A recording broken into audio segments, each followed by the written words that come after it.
Sentinel. Past. 6. I felt uncomfortable as Kay and I stood in the elevator heading down to the vehicle bay at the base of the cliff.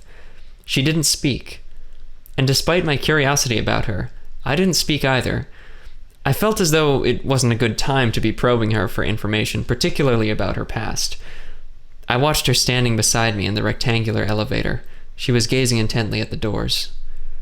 My gaze wandered toward them as well. It was clear that she had difficulty judging her own strength. I wondered if that had caused her many problems in the past. I wondered why she was here. The elevator slowed to a halt. My insides felt strange from the shift in momentum. When the doors opened, Kay motioned for me to follow her, and she led the way into the halls. We were now well below the landing pad I had arrived at, and the cliffside that the main portion of the station was built on. Down here, the halls were darker, with few windows, and the walls appeared rough, unlike the refined design of the station's upper levels. Clearly, these halls were designed with practicality in mind, but not luxury. I followed Kay through the lower levels of the station. We passed by several technicians, some of which were working on repairing a set of light fixtures in the hall. They nodded at us as we passed. Kay strode ahead confidently, her head and chest held high, and I followed behind her, quickening my pace to keep up. The closer we got to the vehicle bay, the more excited she appeared. We entered the hangar to the sound of echoing machinery and voices. Staff moved this way and that in the large chamber. Open, box-like hover lifts glided across the smooth floor and over thick power cables which ran along it. Work lights were set up on tripods to illuminate a damaged all-terrain vehicle, with 3 mechanics working noisily repairing it. "Wait here a minute," said Kay, before darting away, weaving between machines and workers, and out of sight. I stood amidst the bustle of the hangar, not knowing which way to go. A whirring sound grew closer behind me, and I ducked aside to let a shouting hoverlift driver skim past me.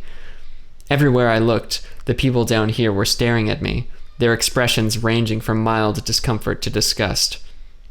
I frowned with my eyes, though they probably couldn't tell. I glanced around in time to see the 3 mechanics had paused their work to stare at me.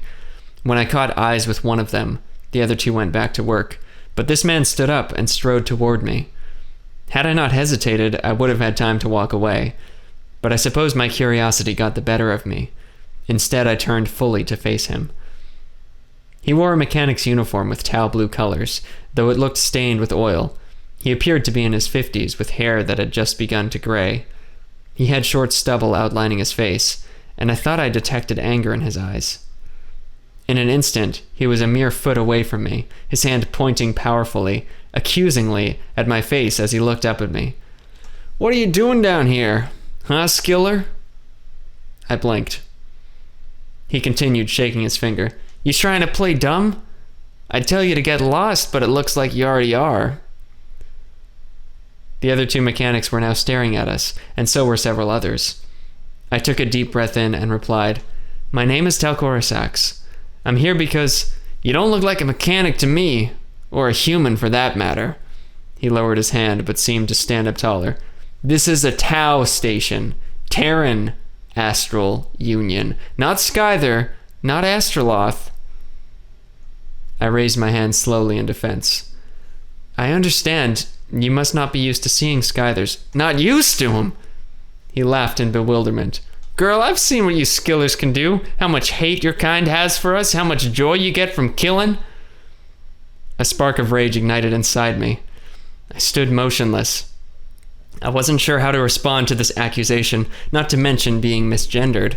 This man clearly had no idea about us. After a moment of silence, he continued, "Get out of here. You're making us all uncomfortable." I trembled. "You don't know what you're talking about. We don't hate humans. Well, maybe some Skythers, but I won't say it again. Get out of here, or I'll call the director." The noise of talking in the chamber had ceased. All eyes were on us. My blood felt hot. I stepped toward him, trying to look intimidating. I stood a few feet taller, towering over him, and a voice jumped out from within me. "We aren't like that! What's wrong with you?" He stumbled back, a look of terror on his face. Help! It's threatening me! He backed up and made sure the space between us was sizable. No one made any motion to help him, but I noticed then that no one stood near me either. I glanced around the room, hoping to see a sign that someone was sympathetic, that someone knew what I was trying to say.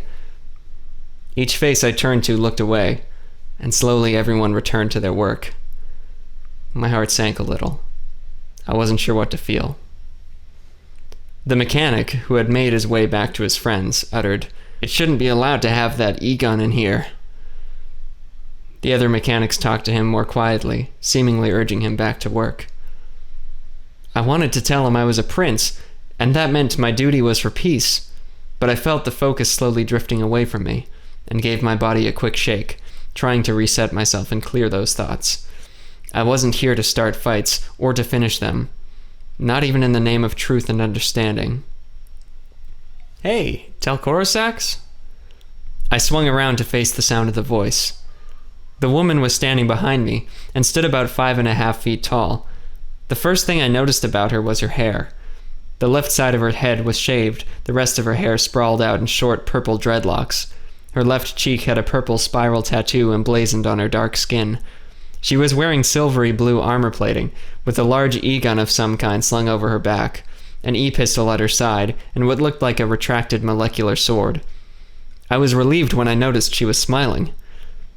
Despite the relief, my ears drooped backwards in embarrassment. Sorry, I'm not usually like that. I cleared my throat and twitched my mandibles. She raised her hands up to me, shaking her head. It's okay. You're the Laurel researcher, right? How about we take a walk?" Glad to leave that mechanic, I nodded and followed. She led me toward the bay doors, so we were further from most of the mechanics and other staff, now standing surrounded by several vehicles of various sizes. The sounds of metal clanking and workers chatting echoed through the room. She stopped, and I gestured to shake her hand. "You already know my name. What's yours?" "Joel Weedman, Round Table." Her grip was confident.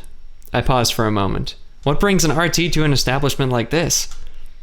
I tried to sound less interested than I was when asking the question. She eyed me carefully, the smile still on her face. "You don't know what they're doing here, do you?" I shook my head. She sighed. "Well, neither do I. I was hoping you'd have some more information." I chuckled. "I understand. I'm incredibly curious about this place." I tilted my head to the side. "You didn't answer my question, though." "Right. Well, I wasn't just trying to get information from you. I actually also wanted to give you a bit of a warning." She paused and squinted slightly. "Osax, right? That is your name, just making sure?" I nodded again. "Yes, you had it right the first time." "What kind of warning? It's not about being unwanted in a Tau operation, I hope." "No, it's not that. That guy was just being..." She exhaled. "I don't know. That's not important right now. Just a few days ago, Tau authorities received communications from a civilian transport which had found its way into the system. They claimed their sensors picked up some kind of ship but couldn't identify it, and it wouldn't respond to their hails. In fact, when they tried to hail the vessel, it warped out of the system. Apparently it spooked them enough to activate their distress signal." My interest was piqued. "A mysterious ship?" I stroked my mandibles thoughtfully. "That is strange. What else is going on?" "Well," she said, "Tau Control forwarded the sensor logs to Round Table, and my team and I happen to be in the area, so that's why I'm here. We're meant to wait around here to make sure if anything bad happens, we can counteract it. And if we're lucky, to find out what that ship was." She scanned the room with her eyes. "That ship, whatever it was, it didn't look like anything from Astroloth or Earth. We suspect the Valakor." She locked eyes with me. "And if it was a Valakor ship, that's not good, because it's bigger than any ship I've ever seen." I gulped and looked around the room. "So, your team is here on Vorin with you just in case the ship shows up?" "Exactly. I wanted to warn you because if it is Valakor, there is a small chance they're here on Vorin somewhere. If they've been monitoring the station..." I nodded, understanding what she was implying. "They might know about the Laurel ruins. They might even be there already. Why didn't Director Alley inform me? I asked him about the Valakor and he acted as though there wasn't any concern. Joelle shook her head and sighed. I'm not sure, but I guess he didn't think it was worth mentioning. We're only theorizing that it might be a Valakor ship. Whatever it was, it might not even show up again in this system. Nonetheless, the director was pretty evasive when I was speaking with him as well.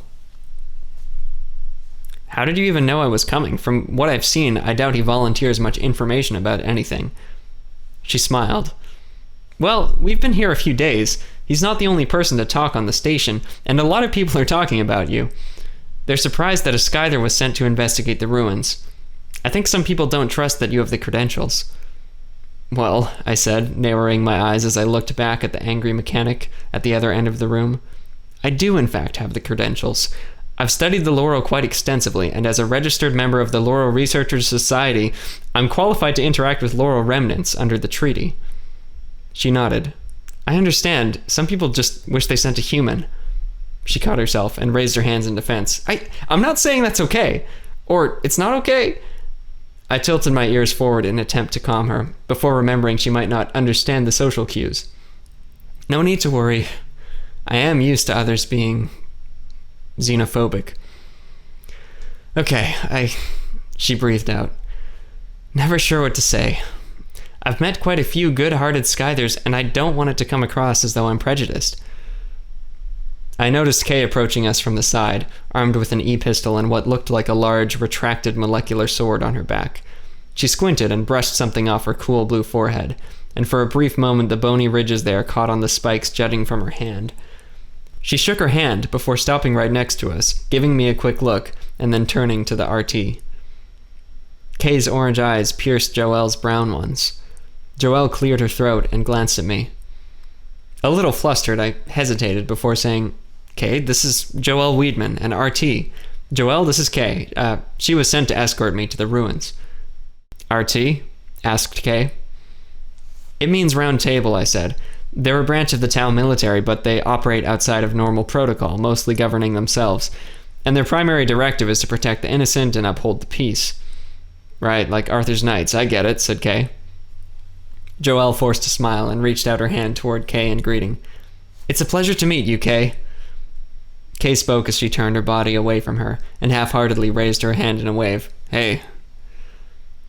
Joelle slowly lowered her hand and looked between me and Kay as Kay continued. Osax, let's head. I'm dying to get going. I nodded. All right. Do you know which... She walked past me, heading for a hover car that looked swift and big enough for a Skyther to be comfortable. Yeah, I do. It should even have the ruins coordinates programmed into the Navi system, or so the supervisor told me. Kay was already getting into the vehicle when I turned back to Joelle. Sorry, I said. We'll have to continue this conversation later. She smiled as she began walking away. If I'm still around, I'd like that. With any luck, High Command will deem this system safe and we'll be on our way. In any case, good luck out there. She winked. Thank you. I lifted my ears in a smile. Oh, she said, before raising one arm up across her chest, then waving it to her side as she bowed. I returned the gesture, and warmth filled my heart. Not many humans knew that Skyther goodbye. I secured my seatbelt in the hovercar's tall cockpit. Kay was already seated to my left, and she'd positioned the steering control armature in front of herself. Her eyes gleamed as Voron's stark white atmosphere flooded into the chamber while the bay doors lifted open, and she grabbed the controls. Blips appeared on the Navis system, and quickly calibrated to our position, with a clear marker flashing, representing the Laurel ruins, far away from the station and deep in the cold, harsh atmosphere. I peered into the white blizzard, and the flashing marker seemed to beckon me. What was out there? Turning back to Kay, my body began to fill with adrenaline. Her entire body was poised for our craft to lift off, as the doors lifted higher and higher. A smile crept across her face, and her head tilted down as she stared through the windshield. All systems online, the hovercar's onboard computer reported. I tilted my head slightly, my furred ears dangling at a skewed angle. I thought I was going to drive. Kay tightened her grip on the controls and shot me a glance. Her eyes were on fire, and a wide grin emphatically displayed her determination, fangs, tusks, and all. She spared only one word for me then. Tough. And without any more warning, her eyes locked forward, and at a blistering speed, we tore into the open air.